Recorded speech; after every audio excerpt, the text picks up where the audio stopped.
শুধুমাত্র একটাই কথা, প্লিজ কেউ কাউকে ছেড়ে যায়েন না।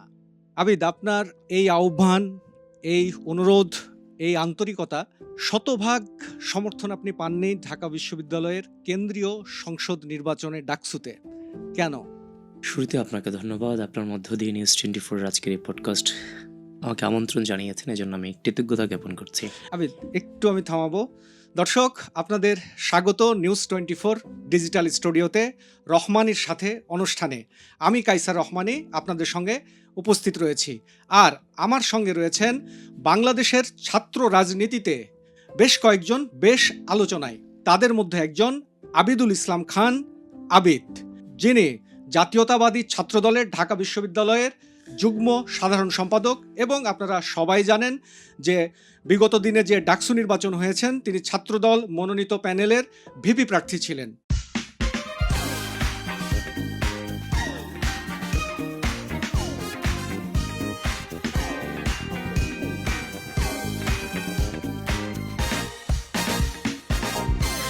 আবিদ, আপনাকে স্বাগত আমাদের অনুষ্ঠানে। আপনাকে ধন্যবাদ। আমি নিউজ 24-কে ধন্যবাদ জানাচ্ছি আমাকে আজকে আমন্ত্রণ জানানোর জন্য। দর্শক, যে প্রশ্নটা প্রথমেই করেছিলাম আবিদকে, এটার উত্তর আমরা যে কোনো এক সময় শুনে নেব। তার আগে আবিদের কাছে জানতে চাচ্ছি, ছাত্রদলের রাজনীতিতে কিভাবে সংযুক্ত হলেন, কেন হলেন? আরও তো অনেক সংগঠন ছিল। আসলে যখন আমি ঢাকা বিশ্ববিদ্যালয়ে 2015 ব্যাচে যখন ভর্তি হই, আমি ফার্স্ট ইয়ার থেকে ইউনিভার্সিটি অ্যাডমিশন টেস্টের ক্লাস নিতাম। তো যার ফলশ্রুতিতে প্রথম দিকে আমার হলে ওঠার সৌভাগ্য হয়নি। আমি 6 মাস পরে হলে উঠতে গিয়েছিলাম। তো 6 মাস পরে যখন হলে উঠলাম, হলে ওঠার পর আমাকে যে গেস্ট রুমে নেওয়া হলো, যারা গেস্ট রুম করিয়েছে কিংবা যাদেরকে দায়িত্ব দেওয়া হয়েছে আমাকে গেস্ট রুম করানোর জন্য, এরা আমারই ইয়ারমেট ছিল। 6 মাস আগে ওঠার কারণে এরাই আমাকে গেস্ট রুম করাইলো। তো গেস্ট রুমে নানান ধরনের হচ্ছে যে বাজে আচরণ করলো। ছাত্রলীগের প্রেসিডেন্টের নাম জিজ্ঞাসা করলো। আসলে রাজনীতি সম্পর্কে কোনো ধারণা আসলে আমারও ছিল না। আর পারিবারিকভাবেও আমি যে পরিবার থেকে বেড়ে উঠেছি সেই পরিবারে কেউ রাজনীতিবিদ না, যার কারণে আমি ছাত্রলীগের প্রেসিডেন্ট সেক্রেটারি কিংবা রাজনৈতিক প্ল্যাটফর্মের তেমন ইউনিভার্সিটি কেন্দ্রিক কারোর নাম তেমনভাবে জানতাম না। যখন আমাকে জিজ্ঞেস করলো, তখন আমি আমার ইন্টারমিডিয়েটের ইনস্টিটিউশনে আসা যাওয়ার আগে বাসা থেকে আসা যাওয়া করতাম। তো বিশাল একটা সাইনবোর্ড দেখতাম যুবলীগের প্রেসিডেন্ট ওমর ফারুক চৌধুরী। তো আমাকে যখন জিজ্ঞেস করলো ছাত্রলীগের প্রেসিডেন্টের নাম কি, তখন আমি বলছিলাম ওমর ফারুক চৌধুরী।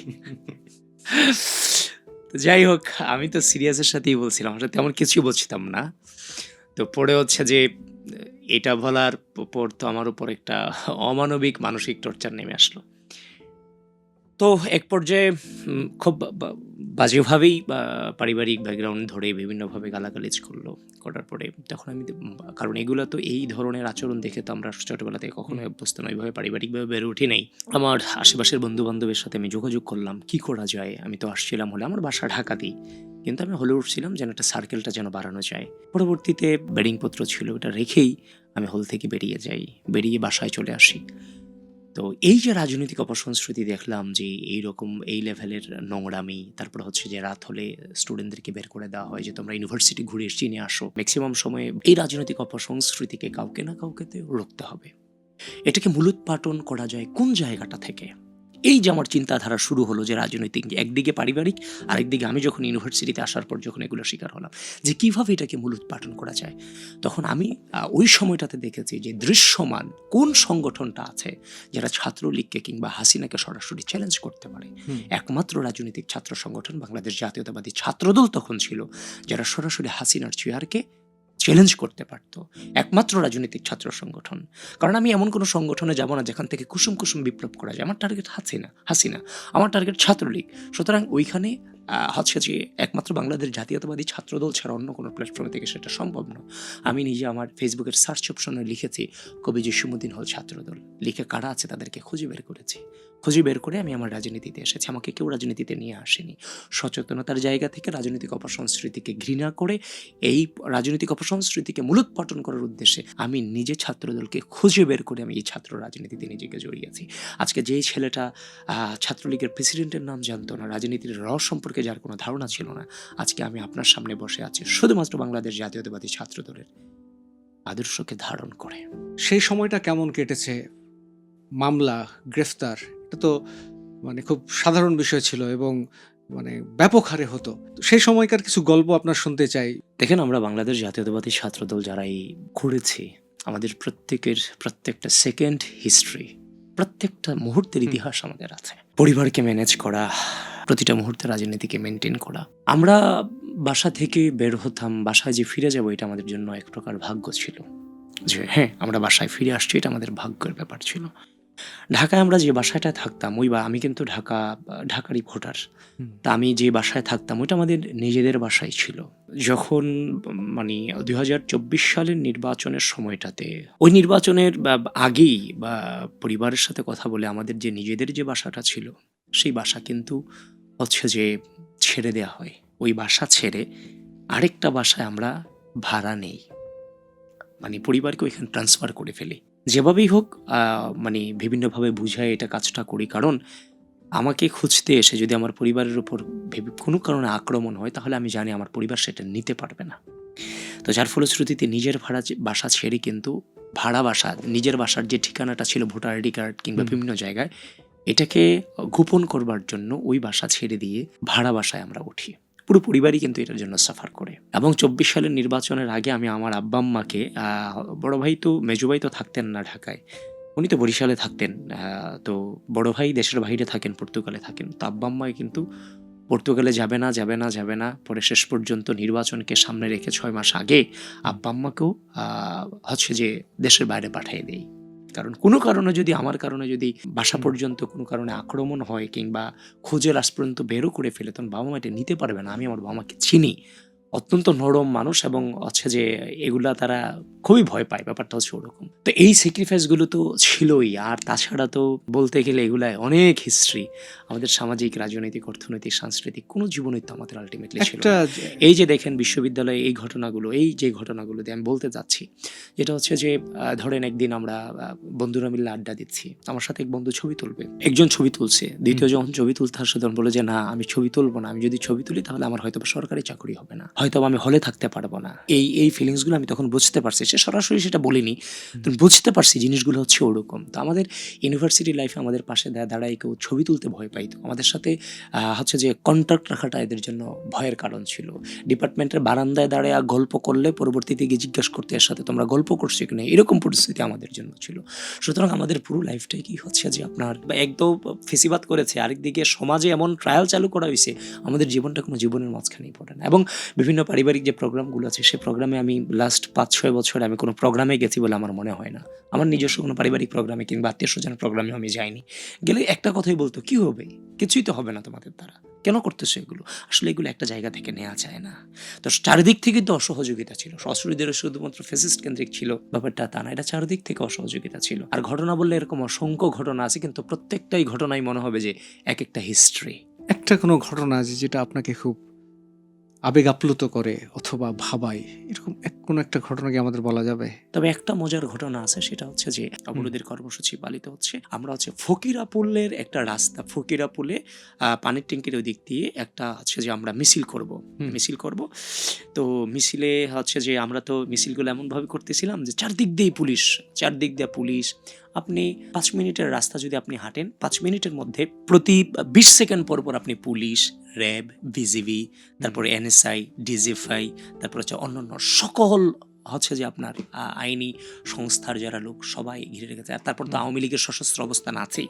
তো এই সময়টাতে তখন আমরা যখন মিছিলে যেতাম, তখন বিভিন্নভাবে ভান ধরতাম, গিয়ে কোথাও দাঁড়ায় সেটা মানে জুতা কালি করার প্রয়োজন নাই, কিন্তু জুতাগুলো খুলে দিতাম যে ভাই কালি করে দেন, খালি দাঁড়াইতে হবে একটা জায়গায় কোনো না কোনো উসিলা দিয়ে। এরপরে তো যখন ইনস্ট্যান্ট একটা ডাক আসবে তখন আমরা সবাই রাস্তায় নেমে যাবো, ব্যাপারটা ওইরকম ছিল। তখন আমি হচ্ছে যে দাঁড়ায় আছি, খালি মিছিলে নামবো, মানে ১ মিনিটের মধ্যে আমি মিছিলে নেমে যাব।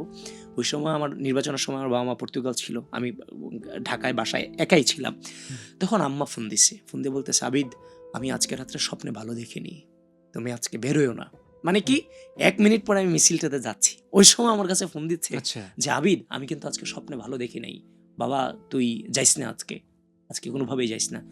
তখন আমি তো আর কোনো উত্তর দিতে পারি নাই, বললাম ঠিক আছে রাখি, পরে কথা বলবো। এই কথা বলে ফোনটা কেটে দিলাম।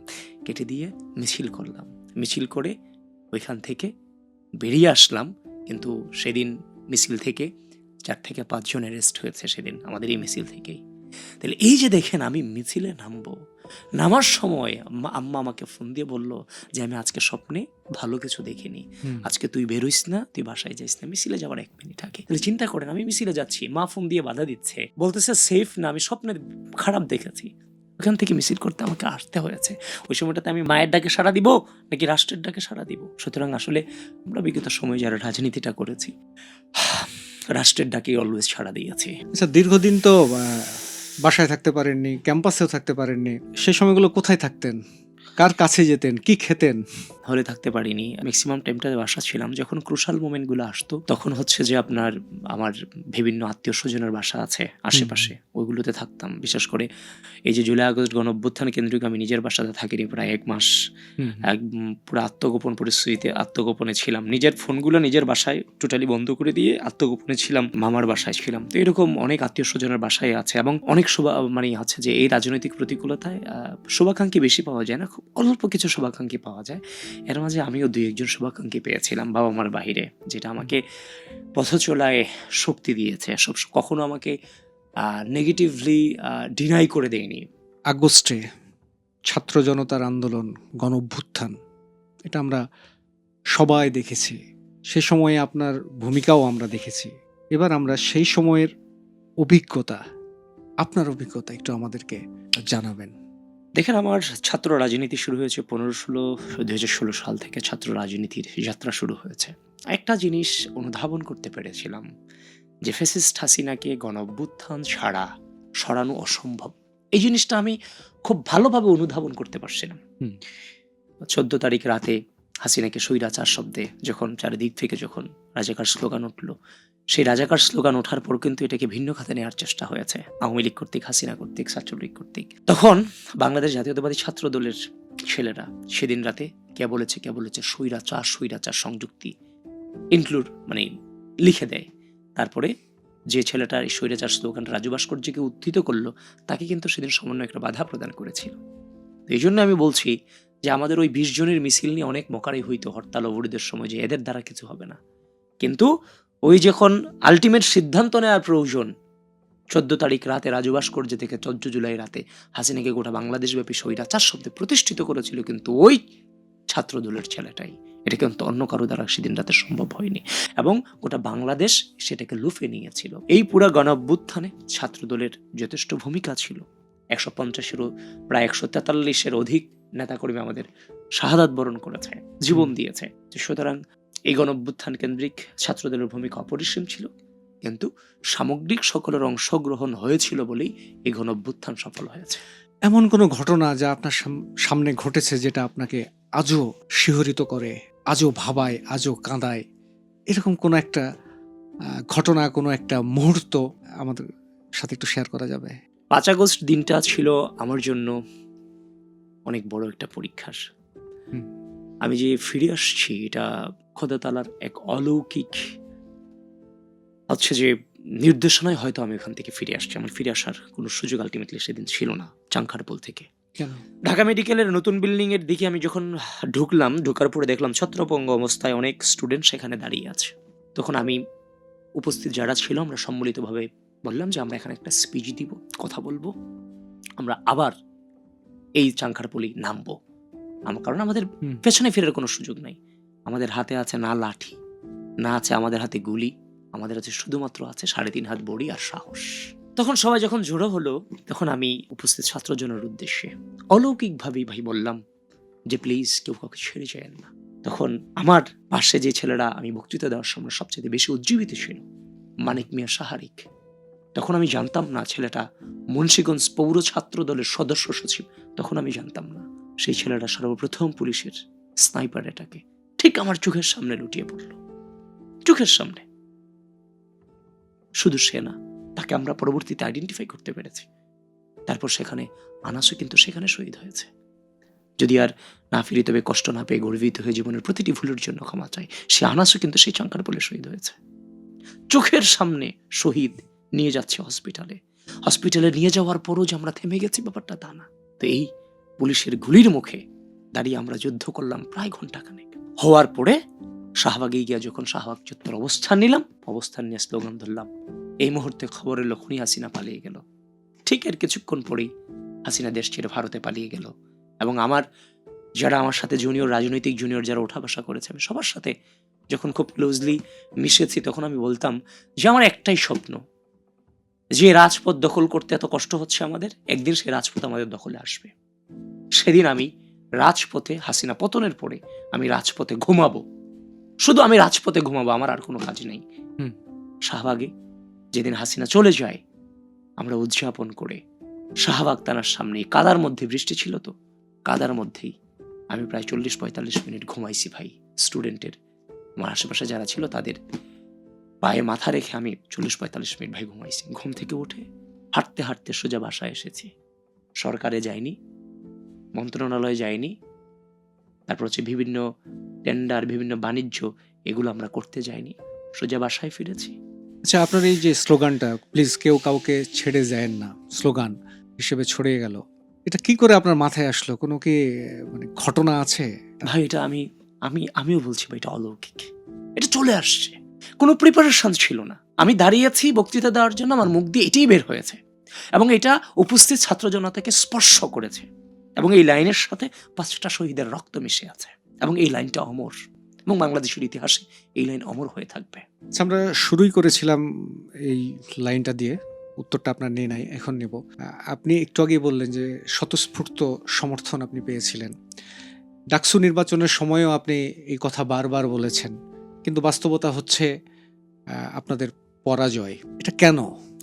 দেখেন, ডাকসু নির্বাচন যেটা হয়েছে সেটাকে আমি পরাজয় বলবো না। এটা হচ্ছে যে এখনো ডাকসু নির্বাচন নিয়ে অনেক রিপোর্ট হচ্ছে, অনেক কাজ চলমান আছে। ইতিমধ্যেই নির্বাচনের প্রক্রিয়া যথেষ্ট প্রশ্নবিদ্ধ হয়েছে। এই ডাকসু নির্বাচনের যে কারচুপি হয়েছে কিংবা যে অনিয়মগুলো হয়েছে, এটা 20 দিন কিংবা 1 মাসে হয়নি, এটা দীর্ঘ 1 বছর ধরে হয়েছে। ঢাকা বিশ্ববিদ্যালয়ের ভিসি নিয়োগে নিয়ে একটা মব হয়েছে।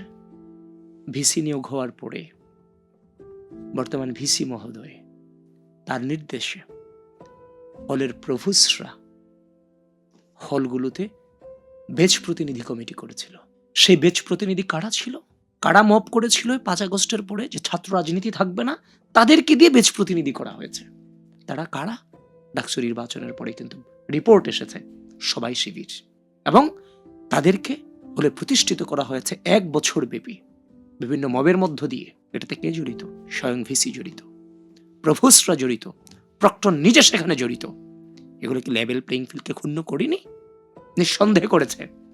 এত সুযোগ সুবিধা দেওয়ার পরও নির্বাচনে কারচুপির অভিযোগ উঠেছে এবং সেগুলোর প্রমাণ ইতিমধ্যেই মিলেছে। তারপর তো ব্যালট পেপারের ঘটনা তো আপনারা জানেনই। এই নীলক্ষেতে ব্যালট ছাপানো হয়েছে।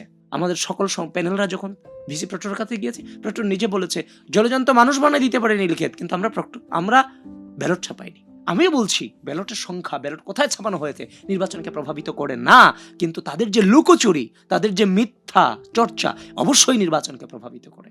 নির্বাচন নিয়ে যে প্রশ্ন উঠেছে, এগুলো যতক্ষণ না পর্যন্ত সুরা হচ্ছে, ততক্ষণ পর্যন্ত আপনি কোনোভাবেই বলতে পারেন না যে এই নির্বাচনে কার জয় হয়েছে কিংবা কার পরাজয় হয়েছে। আচ্ছা, রাজনীতিতে গুপ্ত থেকে প্রকাশ্যে আসা, এ বিষয়টা কিভাবে দেখছেন? এটা রাজনৈতিক দেউলিয়াত্ব। যে যত কথাই বলুক কৌশল কিংবা হ্যাকমত, কখনো নিজেকে বিসর্জন দিয়ে, নিজের আইডিওলজিকে বিসর্জন দিয়ে কখনো হ্যাকমত প্রতিষ্ঠা করা যায় না। সুতরাং সেই রাজনৈতিক সংস্কৃতিটাকে আমি ঘৃণা করি এবং এটা নিয়ে আমি কথা বলতে চাই না। এতক্ষণ আমরা রচনামূলক প্রশ্নে ছিলাম, তো এখন আমরা সংক্ষিপ্ত প্রশ্নে যাব। আপনার প্রিয় স্লোগান? ঐক্যই শক্তি, ঐক্যই মুক্তি। ঐক্যই শক্তি, ঐক্যই মুক্তি। রাজনীতি না ভালোবাসা, কোনটা আগে? দুটোর গুরুত্বই জীবনে প্রবলভাবে আছে। ভালোবাসা জিনিসটা হচ্ছে যে আপনার ম্যান্ডেটরি ফিলিংস, প্রত্যেকটা মানুষের জীবনে আসবে। আচ্ছা, এই প্রশ্নটা তো করা হয় নাই আপনাকে। এই মানে রাজনীতি করতে গিয়ে কি প্রেম ভালোবাসা আছে জীবনে? আপনি তো এখানেই কোশ্চেন করতে দিয়েছিলেন, এটাই ভালো ভাই, এটা ভাই করে যান, এখানেই আমি অ্যান্সার দিচ্ছি ভাই। এখানে দুটো প্রশ্ন, রাজনীতি না ভালোবাসা। আবার সেকেন্ড প্রশ্নটা হচ্ছে আপনার জীবনে কি ভালোবাসা আছে, প্রেম আছে? আচ্ছা ভাই, সত্য অ্যান্সার দিব না মিথ্যা অ্যান্সার দিব ভাই? অবশ্যই সত্য অ্যান্সার। রাজনীতি না প্রেম, ভালোবাসা আগে। তো জীবনের দুটো জিনিসেরই প্রপার প্রায়োরিটি আছে। ভালোবাসা প্রত্যেকটা মানুষের জীবনের ম্যান্ডেটরি ফিলিংস, এটা প্রত্যেকটা মানুষের জীবনে আসে। হুম। আর আর রাজনীতিটা হচ্ছে প্রত্যেকটা মানুষ মানে প্রফেশনালি তার জীবনে রাজনীতিবিদ না। হুম। তো রাজনীতিবিদের জীবনটা সত্যিকার অর্থে অনেক বেশি ডিফিকাল্ট। আর হুম। আমরা যারা বিরোধী দল ফেস করে আসছি, আমাদের জন্য তো এটা বলাই বাহুল্য হুম। যে কতটা ডিফিকাল্ট। সুতরাং সেই জীবনে ভালোবাসা মেনটেন করাটা কিংবা ভালোবাসা থাকাটা, হুম। এটা অনেক বেশি ডিফিকাল্ট। হুম। সুতরাং দুটোর প্রাধান্যই জীবনে সমানভাবে আছে, মানে সমানভাবেই দুটোকে ওন করতে হয়। হুম। তবে রাজনীতি আগে না ভালোবাসা আগে যদি প্রশ্ন করা হয়, রাজনৈতিক জীবনে তো প্রতিটা মুহূর্তে আমি ব্যস্ত থাকবো না, এক একটা সময় এক এক রকম ব্যস্ততা থাকবে। হুম। তবে ভালোবাসা জীবনে শেষ পর্যায় পর্যন্ত এটা থাকবে। রাজনৈতিক কাজের ক্ষেত্রে অবশ্যই রাজনীতিকে বেশি প্রায়োরিটি দেওয়া হয় আর কি। সেকেন্ড কোশ্চেনটা, আপনার জীবনে প্রেম ভালোবাসা আছে? না, কিছু মানুষের দয়া তো আসলে আছে।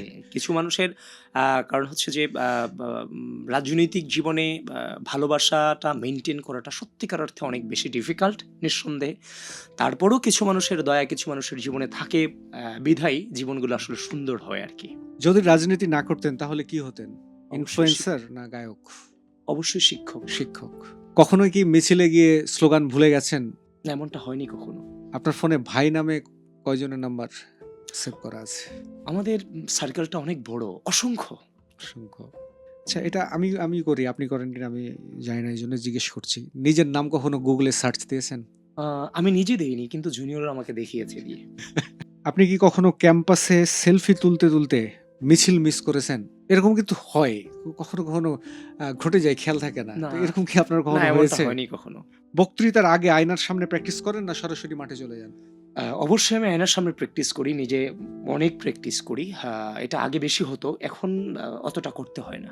ছাত্রদল সম্পর্কে আপনার দৃষ্টিভঙ্গি একটু আমাদেরকে বলবেন। ছাত্রদল সম্পর্কে যদি আমি আপনাকে দৃষ্টিভঙ্গি বলতে চাই, আজকে আমি আবিদ বসে আছি পুরোটাই ছাত্রদলকে ধারণ করে। আমি আবিদ তৈরিও হয়েছে ছাত্রদলকে ধারণ করে। এমন একটা সংগঠন, যে সংগঠন আমি ছাত্রদলের একটা সংজ্ঞা পাশাপাশি যখন আমি যাই বিভিন্ন জায়গায়, আমি ছাত্রদলের একটা সংজ্ঞা দিই। জীবনের সকল সম্ভাবনাকে উপেক্ষা করে রাষ্ট্রের তোড়ে যে অনুভূতি আমাকে বিলিয়ে দিতে শিখিয়েছে, সে অনুভূতিটার নাম বাংলাদেশ জাতীয়তাবাদী ছাত্রদল। আপনি শুনে থাকবেন বাংলাদেশ কয়েকটা ধারায় গিয়েছে, কয়েকটা ধারায় বিভক্ত। 2008 সাল থেকে 2024 সালের ডামি নির্বাচন পর্যন্ত একটা দীর্ঘ প্রক্রিয়ার মধ্য দিয়ে আমাদেরকে যেতে হয়েছে। এই গণ অভ্যুত্থানে আমাদেরকে মুখোমুখি হতে হয়েছে এবং গণ অভ্যুত্থান পরবর্তী সময় আমাদের বিভিন্ন পরিস্থিতির মধ্য দিয়ে আমাদেরকে যেতে হয়েছে। আপনি প্রত্যেকটা পর্যায়ে কিন্তু আমাদের ছাত্রদলের ছেলেমেয়েরা জীবন দিয়েছে এ রাষ্ট্রের জন্য। আপনি অবশ্যই চট্টগ্রাম মেডিকেল কলেজের আবিদুর রহমানের নাম শুনেছিলেন। যে আবিদ, তার বাবা মারা গিয়েছিল, তার মা জীবিত ছিল, সে মেডিকেলে চান্স পেয়েছিল। সে তার দেয়ালে লিখেছিল, হোস্টেলের দেয়ালে লিখেছিল, ছাত্রদলে যোগ দিন। শুধুমাত্র এইটুকু লিখেছিল। এটা লিখার পরে তাকে পরীক্ষার হল থেকে ছাত্রলীগ বের করে এনে পিলারের সাথে বেঁধে মেরে রক্তাক্ত করে তাকে হসপিটালাইজড করা হয়। 2 দিন পরে সে দুনিয়া ছেড়ে চলে যায়, মারা যায়, ইন্তেকাল করে শহীদ হন। খিলগাঁও থানা ছাত্রদলের সাধারণ সম্পাদক নুরুজ্জামান জনি ভাইয়ের নাম শুনেছেন। জনি ভাইকে যখন তুলে নিয়ে যাওয়া হয়, তখন তার ওয়াইফ 7 মাসের অন্তঃসত্ত্বা ছিল। 16টা গুলি করে তাকে শহীদ করা হয়। তার সন্তান জন্মগ্রহণ করেছে, বাবার ছোঁয়া কখনো পায়নি। ভোলার নুরে আলম ভাই দেখেছেন তেল, গ্যাস, বিদ্যুৎ, পানির বিলের দাম বাড়ার কারণে যে আন্দোলন করতে গিয়েছিল, সেখানে তাকে গুলি করে শহীদ করা হয়। তার সন্তান ইতিম হয়, তার বাবা মা তার সন্তানকে হারিয়েছে, স্ত্রী বিধবা হয়েছে। সর্বশেষ এই 5 আগস্ট গণ অভ্যুত্থান কেন্দ্রিক মেহেদী হাসান রাব্বির নাম শুনেছেন, মাগুরা জেলা ছাত্রদলের সিনিয়র যুগ্ম সাধারণ সম্পাদক।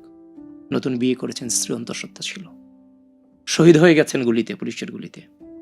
শহীদ ওয়াসিম মারা গেল, চলে আসুন 16 শহর ডেকে নিজেই শহীদ হয়ে গেলেন। এখনো তার মা কাঁদে। আপনাকে বলেছিলাম শাহরিকের কথা, মানিক মিয়া শাহরিক, আমার চোখের সামনে সেদিন সে শহীদ হয়েছিল। সুতরাং এ বিগত দীর্ঘ দুঃশাসনে বাবা মা তার সন্তান হারিয়েছে, স্ত্রী তার স্বামীকে হারিয়েছে, সন্তান বাবা পৃথিবীতে আসার আগে এতিম হয়েছে। শুধুমাত্র কেন? রাজনীতি করার কারণে, ছাত্রদল করার কারণে। সুতরাং এই সংগঠনটা দাঁড়িয়ে আছে হাজারো রক্তের উপরে, নির্যাতনের উপরে, নিপীড়নের উপরে। স্বাধীনতা পরবর্তী বাংলাদেশের ইতিহাসে কোনো ছাত্র রাজনৈতিক সংগঠনকে এই ধরনের পরিস্থিতি মোকাবেলা করতে হয়নি। এই জন্য আমার ইচ্ছে যে রাজনৈতিক অপসংস্কৃতিকে ঘৃণা করে ছাত্র রাজনীতিতে এসেছে, সে রাজনৈতিক অপসংস্কৃতির জন্য আর কোনোদিন এই বাংলাদেশের মাটিতে মাথা চারা দিতে না পারে। রাজনীতিবিদ নেতৃত্বের কাছে যেন তার আশপাশ সকল মানুষ যেন তার কাছে নিরাপদ থাকে। কোনো রাজনীতিবিদদের কাছে মানুষরা যেমন নিরাপদ থাকবে, ঠিক একইভাবে রাজনীতিবিদদের কাছে রাজনীতিবিদরা যেন নিরাপদ থাকে। এই কালচারটা চালু আমাদেরকে করতে হবে। আমাদের ভিন্ন মত থাকতে পারে, ভিন্ন কথা আমাদের থাকতে পারে, কিন্তু আজকে রাজনীতি করার কারণে আমি 5 বছর বাইরে থাকবো আর 5 বছর জেলে থাকবো, এটা কখনোই হতে পারে না। সেই রাজনৈতিক অপসংস্কৃতিকে মূলোৎপাটন করতে চাই এবং আপনার এই পডকাস্টের মধ্য দিয়ে যারাই শুনবে তাদেরকে আহ্বান করতে চাই, আমরা প্রত্যেকটা মানুষের প্রতি যেন আমরা সহনশীল হই। আমরা যেন কোনো কথার মধ্য দিয়ে কোনো মানুষকে যেন আঘাত না করি, হাতেও যেন আমরা কোনো মানুষকে আঘাত না করি। কেউ অপরাধ করলে তাকে আইনের আশ্রয় তুলে দিন। আচ্ছা, আমার শেষ প্রশ্ন, নিজেকে কোথায় দাঁড় করাতে চান? আমার নিজেকে নিয়ে তেমন কোনো যে আপনার পরিকল্পনা নাই। পরিস্থিতি যখন আমাকে যেখানে দাঁড় করিয়েছে আমি সেখানেই দাঁড়িয়েছিলাম।